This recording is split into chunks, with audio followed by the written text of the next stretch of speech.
في حمام عمومي براس الحاره، دبري حالك تحت انزلي. لك يا اخي مشان الله مشان الله الله يوفقك، والله ما بطول بس شوي. ما بتطولي، فوتي رح خلي الباب مفتوح، فوتي. لك اطلعي بقى.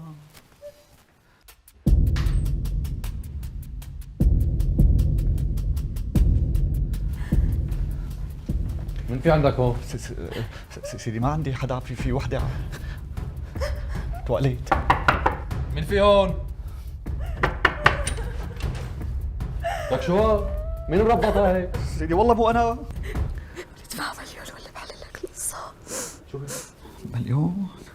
بدفع لك مليون، بدفع لك. لا يا سيدي لا، ما حدا ربطني، بس انا كنت عم ربط السجادة، عم لف علي الحبل. انا عملتي اصلي وانت عملتي باصلك.